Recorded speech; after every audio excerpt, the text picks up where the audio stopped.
And as you were just mentioning that wicket has changed and now it looks slightly batting friendly. So given that and India's lead over 200 plus, do you think that Australia will be confident of chasing, say, anything like 400 plus or maybe even more? Is that the case? We're not looking that far ahead. We've got 10 wickets to take first. So that's our first focus. So what will be the target? Do you think that you should be confident of restricting India to a total where you can? No targets. Clearly 10 wickets. 10 wickets to get, first priority, then we'll move from there. Thank you. Australian bowling and the wicket. I think the wicket's changed considerably. I think that's the first point. I think if you look at the seam and swing, it was down comparative to yesterday. Yesterday was difficult work. I thought KL and Jaiswal played extremely well also. You need to ride your luck a little bit. There was, our guys got the balls in the right areas. And there was some plays and misses as well, so anything can happen if you get some edges on that. It could be a totally different day, but I think the conditions have changed. I'll state that. In terms of the way that we bowled, I don't think it was too dissimilar. Potentially early on we may have been a fraction short if I was to be critical, but yeah, I thought they went about their work well. Could have been a different day. How's the mood in dressing room?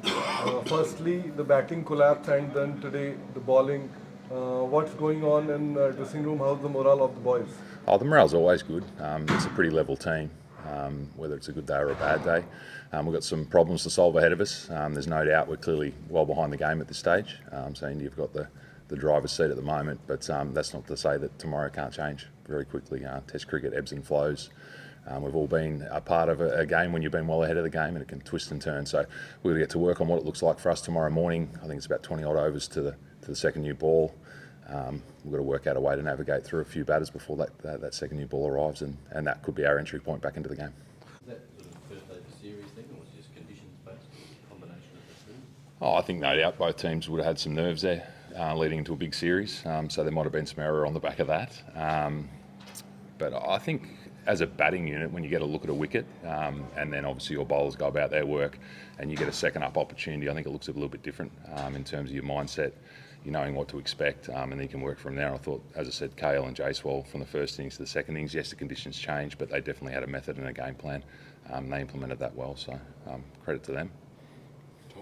Andrew, do you think having Dan Vettori here would have made a difference today? He's still connected with us, so yeah. So you're giving advice throughout the day and watching it unfold, like how does that operate? A lot of pre-planning, prep work gone in, so the answer to that is no, he's got some commitments elsewhere.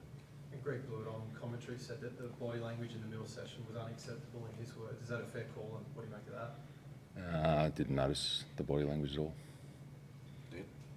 How much of the weather tomorrow, 33 degrees, playing to you're thinking of playing in terms of the management of bowlers, and are there any concerns about the potential workload on bowlers tomorrow? No real concerns. I think the shortened first innings alleviates a lot of that.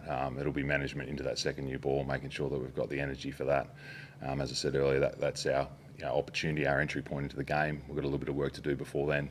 If we can pick up a few into that second new ball, that gives us the opportunity. So that's where our mind's at this stage. There's been a bit of criticism after Marnus's innings yesterday. Where do you think he's at the moment? He's working at his game as hard as ever. There's no doubt he can learn some lessons from the first innings, like I think both teams batters. So he'll be the same in the nets this morning, working through what his method's going to be in the second innings. And clearly your mindset changes based upon the conditions as well. So the game plan from the first innings is going to look different from the second innings. So Test cricket's a unique game. You get two bites at it. So we look forward to that opportunity with the bat when it does come. Couple more folks. Just say, Andrew, what was your takeaways from that first collision of your top order and the Indian bowling attack? Obviously, Bumrah spell was considered in the highest class, but yeah, just what I suppose the way that has handled it. I think both batting units, if you want to call it a collision, it was difficult. I thought our bowlers were exceptional. I thought theirs were equally as exceptional. So it was a tough day for batting yesterday. So as I said, it looks slightly different in the second innings, and there's no doubt we've got to get to work on what that method is to combat all of their bowlers, not just Jasper, if that's where you're sort of referring to. Right. Andrew, just considering the way the Indian batters are from this point on, the way that they just go down with the game is, how important is the balance between attack and defense tomorrow, considering the game could just run away from it? Yeah, we've got to get our tactics right. If we're too aggressive, then the scoreboard runs and then you put yourself right up against it. So it's a real combination about controlling the tempo of the game and creating opportunities within that. And that's what we're trying to do today. So we bounced in and out of some plans. Did they work? We thought at times they were working. We could have created some opportunities in and amongst that. It wasn't to be. But I think the plans that the boys rolled through were good. They were clear. And it'll be more of the same tomorrow. Last one. You guys caught by surprise by how little swinging seemed to happen this afternoon. Did that surprise you guys at all? The surface looked considerably drier today. It dried out fairly quickly. We thought there may have been a little bit more there. I suppose, if you want to say that we're a little bit surprised, there wasn't as much seam movement or swing. And I think the bowlers were presenting the seam in a similar fashion to they were yesterday. So I think the conditions may have had some say in that.